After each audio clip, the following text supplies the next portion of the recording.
السلام عليكم مشاهدينا الكرام. قبل ساعات قليلة من إغلاق الميركاتو الصيفي عاد موضوع النجم البرتغالي كريستيانو رونالدو إلى الواجهة، حيث من المحتمل أن يحسم الدون قراره اليوم أو غدا على أبعد تقدير. وفي هذا السياق تداولت بقوة وسائل إعلام إنجليزية خبر صفقة إنقاذ مزدوجة بين كريستيانو رونالدو ونادي تشيلسي الإنجليزي في اللحظات الأخيرة من الميركاتو، حيث واصل نادي تشيلسي تعثراته في مستهل الموسم الحالي بالدوري الإنجليزي، وذلك بسقوطه خارج أرضه على يد ساوثهامبتون 2-1 يوم الثلاثاء. الفريق اللندني تلقى الخسارة الثانية له هذا الموسم ليكتفي بحصد 7 نقاط من 5 جولات، ووضعته مؤقتا في المركز الثامن بجدول الترتيب البريمير ليج. وبدأ نادي تشيلسي الموسم بدون مهاجم حقيقي، حيث فضل مدرب توماس توخيل الاعتماد على الجناح رحيم ستيرلينغ كرأس حربة صريح. ورغم نجاح ستيرلينغ في تسجيل ثنائية بالجولة الماضية، إلا أن تشيلسي ظهر بلا أنياب حقيقي في أغلب المباريات، وهو ما تأكد في مباراة ساوثهامبتون. وتأتي هذه التعثرات بعدما ارتبط النادي طوال الفترة الماضية ببعض المهاجمين البارزين، أبرزهم كريستيانو رونالدو وبير-إمريك أوباميانغ. وصرف نادي تشيلسي النظر عن ضم كريستيانو رونالدو بنصيحة وجهها رالف رانغنيك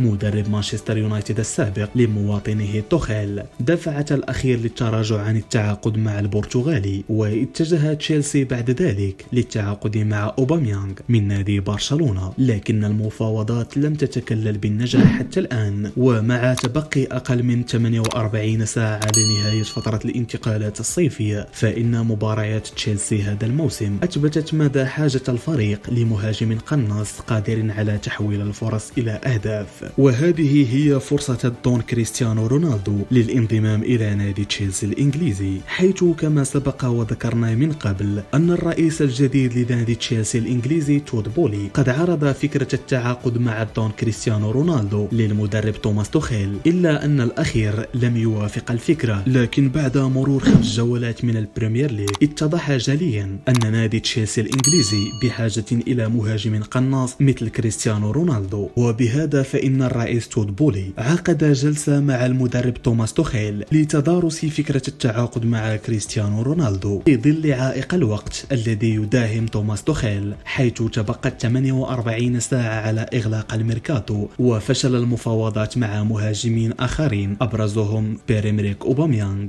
ما يرجح كفة كريستيانو رونالدو للالتحاق بنادي تشيلسي الإنجليزي. كما ارتبط اسم كريستيانو رونالدو بالتعاقد مع أندية أوروبية أخرى أبرزها نابولي الإيطالي وسبورتينغ لشبونة البرتغالي. لكن في هذا الوضع يعد نادي تشيلسي الإنجليزي النادي الوحيد القادر على تسديد راتب كريستيانو رونالدو الضخم، كما أن الاستفادة من هذه الصفقة ستكون متبادلة بين النجم البرتغالي كريستيانو رونالدو والنادي الإنجليزي تشيلسي، حيث من المتوقع أن تحدث هذه الصفقة ضجة إعلامية غير مسبوقة. ولا يخفى على الجميع الوضع الحالي لكريستيانو رونالدو مع مانشستر يونايتد في ظل رغبته في الرحيل عن أولد ترافورد، لا سيما بعد جلوسه على مقاعد البدلاء في 3 مباريات من أصل 4 خاضها الفريق هذا الموسم. ويحتاج كريستيانو رونالدو لفريق ومدرب آخر يعتمد عليه بصفة أساسية، فضلا عن مشاركته في دوري أبطال أوروبا، البطولة التي يسعى كريستيانو رونالدو للظهور فيها دون انقطاع، وذلك بعد فشل المان يونايتد في التأهل لها. وفي ظل كل ما سبق ذكره، فإن الانتقال إلى نادي تشيلسي يعد خيارا مثاليا للهداف التاريخي وأيضا لنادي تشيلسي، مما سيجعل الصفقة بمثابة إنقاذ مزدوج للطرفين في ظل حاجة الفريق لخدمات لاعب بقيمة كريستيانو رونالدو واحتياج كريستيانو رونالدو لناد عملاق مثل تشيلسي. كما أوضحت التقارير الصحفية أن حل البقاء في مانشستر يونايتد لكريستيانو رونالدو لا يزال السؤال مطروحا وبشدة أكثر من أي وقت مضى، وذلك بسبب اقتراب انتهاء مدة سوق الانتقالات بطبيعة الحال، وأيضا تعزيز صفوف الشياطين الحمر بنجمين برازيليين من الطراز الرفيع كاسيميرو وأنطوني. وبالتالي في حالة ما إذا فشلت المفاوضات مع نادي تشيلسي، قد يفكر كريستيانو رونالدو في حل مشاكله في إنجلترا والبقاء مع الشياطين الحمر. نشكركم على المشاهدة، لا تنسوا دعمنا بالاشتراك في القناة والضغط على زر الإعجاب ومشاركة الفيديو.